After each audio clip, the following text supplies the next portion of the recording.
got so much motherfucking design on right now.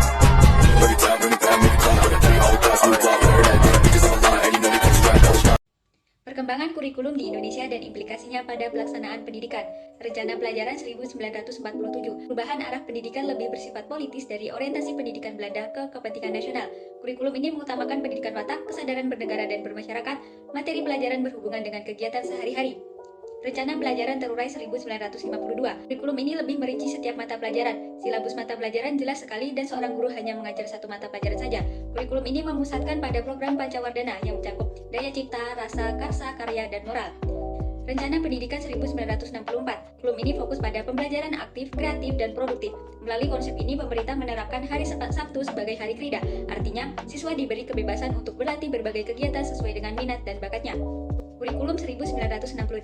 Kurikulum ini tujuannya lebih ditekankan untuk mempertinggi mental, moral, budi pekerti, dan keyakinan beragama. Pada masa ini, siswa sebagai pribadi yang pasif dengan hanya menghafal teori-teori yang ada tanpa ada pengaplikasiannya.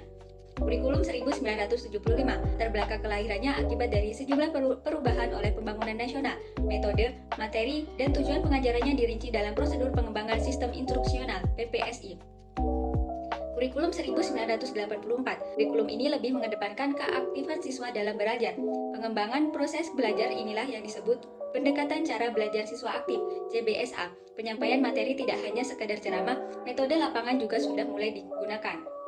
Kurikulum 1994. Pada kurikulum ini yaitu perubahan sistem pembagian waktu pelajaran dari semester ke catur bulan. Siswa diharapkan dapat menerima lebih banyak materi pembelajaran dalam 3 kali catur bulan selama 1 tahun.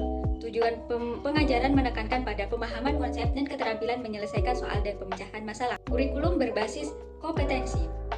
Program ini berbasis kompetensi yang mengandung 3 unsur pokok, yaitu pemilihan kompetensi sesuai spesifikasi, indikator-indikator evaluasi untuk menentukan keberhasilan penyampaian kompetensi, dan pengembangan pembelajaran.